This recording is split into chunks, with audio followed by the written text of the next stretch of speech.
Now, I am an introvert, and thus when this whole social distancing thing happened, I was initially alright with it. But turns out there's only so much isolation that I, as an introvert, can take. And the reason I know I'm an introvert and know a lot of other things about my personality is because I enjoy studying typology, and specifically Myers-Briggs typology. And that is why I've chosen the topic today of the Myers-Briggs type indicator. And I'll be examining today why, despite the many attacks on the Myers-Briggs, it is useful in providing a stepping stone towards understanding oneself and others. We'll be examining this through a couple points. We'll be looking at how some of the attacks on the Myers-Briggs types indicator, or the MBTI, we'll be examining the proven accuracy of this system, and finally the widespread use and uses of this typology method.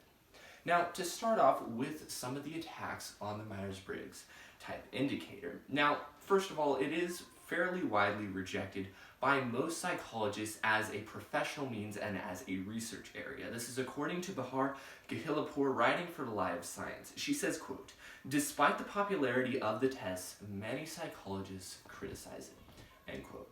But furthermore, it is widely rejected for research purposes. It's not used to determine data of the population of what personality traits show up in individuals. This is according to John Johnson, who holds a PhD in psychology.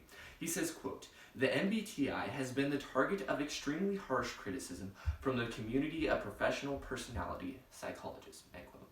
And even bringing an example from my own experience with this, when I first began to study Myers-Briggs, it turned into almost an only categorizing thing, where I would put someone in a box and assume that there could be no variety within that. And I'm not arguing for that today. I'm arguing for this, again, as a stepping stone, something that you start as, that you can get a few ideas about a person, and then from there build a meaningful and lasting relationship with that person.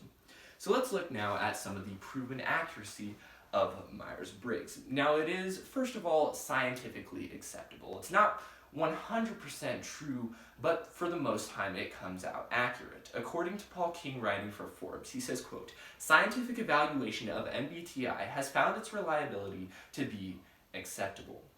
But beyond that, it is also factorially pure, meaning that the facts that it is based upon are largely accurate." This is according to Len Tischler, who holds a PhD in organizational behavior. He says, quote, "Findings demonstrate that the MBTI is almost factorially pure. Its structure appears to be valid, and its items appear to measure its scales," end quote.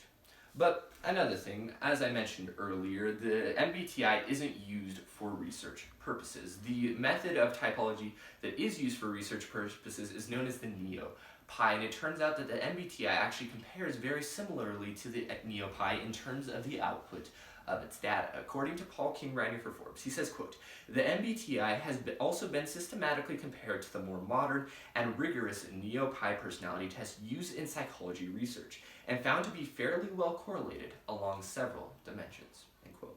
So with some of the accuracy of this established, let's look to some of the uses of this Myers-Briggs. Now, the first thing to note it is the most popular typology indicator in the world. According to Adrian Fernham, who holds a PhD in psychology from Oxford, he says, quote, "The most popularly used measure in the consultancy and training world, the Myers-Briggs type indicator," end quote. This is further backed up by John Johnson, who holds a PhD in psychology. He says, quote, "The MBTI is widely used in organizational workshops to demonstrate how people with similar or different personalities interact with each other," end quote. And that's the most useful thing of Myers-Briggs, is to show the interaction between different people types and personality types. But it's also useful within a business setting. According to Charles Coe, a professor in the Department of Public Administration of North Carolina State University, he says, quote, "The Myers-Briggs type indicator is a useful instrument for team building, strengthening communication, decision making, and for diagnosing organizational dysfunction," end quote. And finally, what I find to be the most useful part of this all is pointed out by Paul King, writing for Forbes. He says, quote, "Many people find the MBTI test useful as a way of understanding themselves and their commonalities and differences with other people," end quote. So as I said at the start of this speech, this is not something that you go and you find it and you just categorize and put people into boxes. It's a stepping stone.